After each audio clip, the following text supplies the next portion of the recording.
Welcome to our video on supernatural theories on mental illness, a deep dive into the intersection of mind, spirit, and mysticism. If you find this content insightful, please give it a thumbs up, share it with your friends, and leave us a comment with your thoughts. Don't forget to subscribe to our channel for more fascinating content on psychology and beyond. Your support helps us create more valuable content for you. Enjoy the video. Mental illness has long been a subject of fascination, fear, and misunderstanding. In contemporary society, it is predominantly viewed through the lens of psychology, neuroscience, and medicine. However, throughout history and across cultures, mental illness has often been interpreted through a supernatural or spiritual framework. These theories, rooted in beliefs about the unseen forces that govern the world, offer a unique perspective on the complexities of the human mind. This blog post explores the supernatural theories of mental illness, examining their historical origins, cultural variations, and relevance in modern discourse. The historical context: mental illness and the supernatural. Long before the advent of modern psychiatry, mental illness was attributed to supernatural forces. In ancient civilizations, aberrant behavior, emotional distress, and cognitive disturbances were often seen as evidence of divine intervention, demonic possession, or curses. For instance, in Mesopotamia, mental illness was believed to result from the wrath of gods or the influence of malevolent spirits. Similarly, in ancient Greece, the philosopher Hippocrates suggested that mental disorders were caused by an imbalance of bodily humors, but even he acknowledged the prevailing belief that such conditions could be divinely inflicted. The Middle Ages saw a dramatic shift toward demonological explanations for mental illness. The Catholic Church played a significant role in shaping this narrative, attributing mental disorders to demonic possession or witchcraft. This belief was so pervasive that it led to the persecution of individuals, often women, who exhibited symptoms of what we now recognize as mental illnesses like schizophrenia, depression, or epilepsy. The infamous witch trials of Europe and colonial America stand as a grim testament to the consequences of such beliefs. Cultural interpretations of mental illness. Supernatural theories of mental illness are not confined to Western history. Many cultures around the world have developed their own frameworks for understanding mental disorders, often integrating spiritual and supernatural elements. In many African traditions, mental illness is frequently linked to ancestral spirits or the breaking of taboos. For example, the Yoruba people of Nigeria attribute certain mental disorders to the influence of abiku, restless spirits of deceased children. Similarly, in many indigenous cultures of the Americas, mental illness is seen as a spiritual imbalance, often treated through rituals, chants, and the guidance of shamans. In South Asia, Hindu and Buddhist traditions often interpret mental illness as a manifestation of karmic debt, or the influence of malevolent spirits. Ayurvedic medicine, while primarily focusing on physical and mental balance, also acknowledges the role of spiritual energies in mental health. In contrast, Chinese culture has historically associated mental illness with Shen disturbances, disruptions to the spiritual essence that governs the mind and emotions.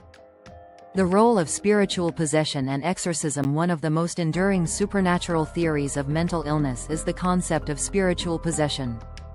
This belief posits that an individual's behavior and mental state can be controlled or influenced by external spiritual entities, be they demons, ghosts, or ancestral spirits. The practice of exorcism, or the ritual expulsion of these entities, has been a common response to perceived possession. Exorcism rituals vary widely across cultures and religions. In Christianity, exorcism involves prayers, holy water, and the invocation of divine authority.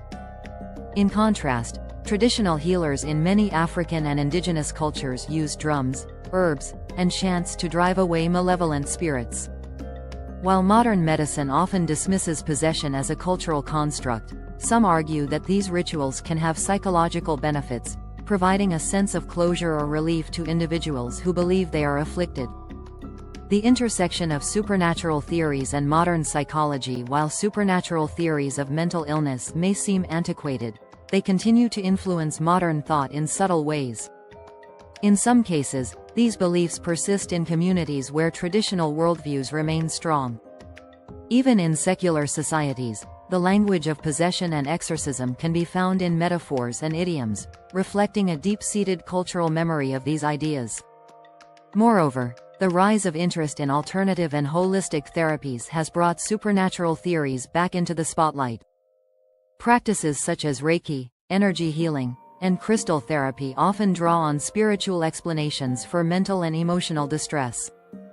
These approaches, while not scientifically validated, resonate with individuals seeking a more holistic understanding of their experiences.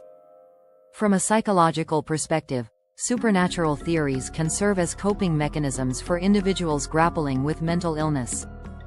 By externalizing the cause of their distress, attributing it to spirits or curses, they may find a sense of agency or hope in rituals and spiritual practices. However, this can also lead to the neglect of evidence-based treatments, highlighting the need for a balanced approach that respects cultural beliefs while promoting scientific understanding. Ethical considerations and the stigma of mental illness. One of the most significant challenges posed by supernatural theories of mental illness is the potential for stigma and discrimination. When mental disorders are attributed to supernatural causes, individuals may be ostracized, blamed, or subjected to harmful practices. For example, in some communities, individuals with schizophrenia are labeled as possessed and denied access to medical care. Similarly, women experiencing postpartum depression may be accused of witchcraft or spiritual weakness. Addressing these issues requires a nuanced approach that respects cultural diversity while advocating for the rights and well-being of individuals with mental illness. Education and awareness campaigns can play a crucial role in debunking myths and promoting a more compassionate understanding of mental health. Conclusion: bridging the gap between the supernatural and the scientific. Supernatural theories of mental illness offer a fascinating glimpse into the ways humans have sought to understand the mysteries of the mind. While these perspectives may differ from modern scientific explanations, they reflect the universal human need to make sense of suffering and find meaning in adversity. As we continue to advance our understanding of mental illness, it is essential to recognize the value of these cultural and spiritual frameworks. By bridging the gap between the supernatural and the scientific, we can foster a more inclusive and holistic approach to mental health, one that honors the diversity of human experience while embracing the power of evidence-based care. In doing so, we move closer to a world where individuals with mental illness are met with empathy, understanding, and support, regardless of the lens through which their experiences are viewed.